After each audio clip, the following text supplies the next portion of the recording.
You see, it's no secret that we are all well aware of our eventual demise. We all die. But imagine what would happen if we all stared right into the face of death every single day of our lives and knew the time that was left for us in this world. Death not as a vague concept portrayed by middle-aged artists, not as a folklore tale of a grim reaper, but as a real living entity that stalks you and walks around showing you a ticking clock counting down minutes and seconds. Getting closer to you with every second, trying to grab your hand. Running from death is worse than death itself. He took a deep breath and closed his eyes. But I shall talk no more. Allow me to give you my scribbles from years ago. These are unedited in their raw format, so please pardon the poor language. It's right there, in the drawer. You will find a folder with a yellow piece of paper. Read it aloud, while my ripe old body attempts to catch a breath. I opened the drawer, as he instructed, and found a yellow piece of cursive handwritings carved in Spanish with some Latin phrases. The scribbles were short, less than a page long with marks and scratches, but most of this was very much decipherable. He must have written this himself half blind, I thought. What caused him to do that and not dictate to his assistant? I unfolded the paper and began reading. It is said that one shall not know about its own ways in times of demise. The imminent passing is only felt by those that are either terminally ill, and even so, they don't possess the knowledge of when and where, or by death row inmates awaiting the exact day and time of their execution. Lack of such knowledge coerces us to exist. Sumerians believed in a certain deity. The word deity was scratched and replaced with demon of death embodied in human flesh and bones, which again was scratched and replaced with entity, whose sole role was to stalk its victims and inform them of how much time they have left to live. For the ancient Book of Dead, which was discovered as a set of clay tablets, typically buried in corpses, only those that are luminous can see the deity, again crossed out twice, replaced with demon, then with entity. The luminous ones are thought to be either people with high spiritual powers or vice versa. The cursed ones, condemned by priests. The reference briefly reappears in some Egyptian manuscripts, but in later writings is replaced by Anubis or, in rare occurrences, by Horus. The writings again depict this unnamed being as an eternal human who never sleeps, but always wanders. What's strange is that neither Sumerians nor Egyptians ever gave the entity a discrete name. However, the latter rare findings during Dark Ages refer to him as Quietus Est. The only depiction of Quietus Est was that of an ordinary human standing next to a sun clock, which was used to measure the time that the Chosen One had left to live. From time to time Quietus Est stalks the Chosen One and, when cornered, moves hands of the clock forward to shorten the lifetime.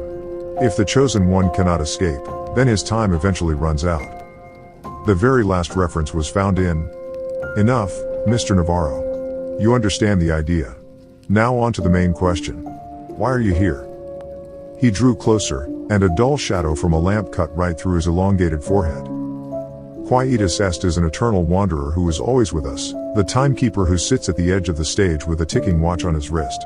The greatest gift given to mankind is its inability to see him. When I lost sight, I thought blindness was a blessing in disguise. But one does not require eyes to see the wanderer. What eyes cannot see, ears can hear and skin can feel. I hear him. I feel him. You are here, Mr. Navarro, because you and I are the luminous ones. Borges paused and asked me with a trembling voice, Mr. Navarro, you saw him too, didn't you? Cold shivers that have been accumulating in my lower back rushed up my spinal cord in millions of explosions.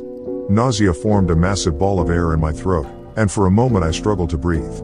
Desperately trying to cease the thumping inside, I pushed words out. I saw him today. How do you get used to the notion of being a passerby on this earth? Ordinary humans do not have to get used to that. We have that built-in protection layer, that safety cork in our brain membranes that separates the realization of being mortal from flooding down upon us. It allows us to breathe the air. It lets us exhibit this extraordinary, yet sacred carelessness. The mental block that denies the laws of life on a primitive emotional level even for the keenest scholars. The indecipherable tetragrammaton is shown to us in every step we take, in every cup of Colombian coffee we sip, in every word of wisdom that we collect from books. Every second we bypass the sinister tick-tock and hear the name of the God being whispered into our ears. And yet we, humans, turn around and whistle shame shame, deceiving our own self-cognizance. And that, as Senor Borges called it, is the true blessing. Those who possess the name of the divine being are doomed. Knowledge is madness. Knowledge is inexistence. Knowledge of death is worse than death. We sat in his hotel room until early morning, the two luminous and doomed souls. Our casual exchange of words was amplified by the ticking of the clock. It was dawn when I noticed Borges nodding in his sleep. His left hand was still resting on the cane and his pupils were shuffling behind shut eyelids. Borges was dreaming. So must have I. As I was exiting the foyer of the hotel, I hid behind the column and looked around the street. It was empty. Bleak light of street lamps drew strange crossbeams on pavements. Early October leaves were gyring in closed circles like witches around the fire. I was looking around, hoping to not see him. He wasn't there. But he was. I felt his presence not very far from me. Muscat orchards, they resonate inside like echoes of a guitar string heard from a deep alcove, but nothing particular comes to mind. I am trying to shift focus from one object to another, but my nomad memory is lost in endless labyrinths. You took my memories away from me, didn't you? Wait, mortal. Wait 5 more minutes, and you will know the answer, I hear in my brain. He is talking to me now. I can see how the long uphill walk is wearing him out. But what are pain and tiredness when you're crossing the finish line? As Borges warned me, do not ever come close to him. Do not look him straight in the eyes. He will always be near. His watch will be ticking. If he attempts to catch on, run. But he will forever follow. In a way, he will be like a shadow of you. And I ran. And he wandered. I evaded. He followed. He came too close to me in my hotel room on the second day after my long night in Borges quarters. The fool in me still thought that escaping from him would be as easy as moving into a new flat. Or checking into a hotel. So I did just that. It was some shabby hotel minutes from my work where I decided to spend a few nights just to think things through. That evening, and I remember every minute of it, was my first face-to-face encounter with him. My room, B6, was on the basement level. As I stumbled through the dark hotel corridor, trying to find the key to my room, I felt his presence, but my ignorant foolishness dismissed all mental warnings and turned the keys. As the door hinge squeaked, I took my first step into the hotel room. A street-level window was casting 2 thick yellow streaks of light on the floor carpet. I smelled dust and spider webs. He was in my room, sitting on the edge of the bed with a rope in his hand.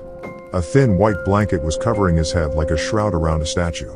I stood in a stupor like a paralyzed insect. An avalanche of sweat gushed from every pore of my body. With hand twisted behind my back, I was feverishly trying to twist the doorknob. He got up from the bed with a groan. He took a step towards me. Hand too sweaty to turn the knob. Open it. Open. He grabbed my wrist. Open. Run. The stretched corridor of the hotel basement flashed like random shots of a silent movie. Run.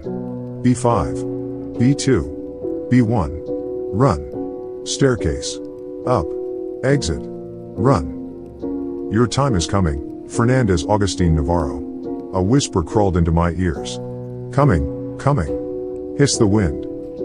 I ran until my legs gave in. I fell down somewhere in the outskirts of the town, passing out in an alley amidst rubbish until sunup. My madness has begun. In the days following my first face-to-face encounter with Quietus Est, I've moved out of my London flat. I had some savings, enough to tramp town to town, continent to continent, doing temp jobs here and there, sometimes sleeping on streets.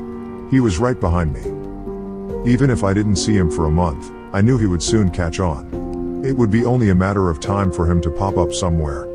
On the opposite side of the street, in the next car over on the subway, or madly prying through shutters of windows in the house across. My attempts to speak to Borges were futile. How does the blind master live with this curse, I wondered. How does he manage to evade his sinister follower? I had questions. Far more than I had anticipated. But Senor Borges was already on the other side of the globe. I wrote him letters. He never replied. I tried calling hotels where he stayed. Unavailable. The books that he wrote, I bought all of them in attempts to find hidden meanings. What if he had secret messages for me inside his writings?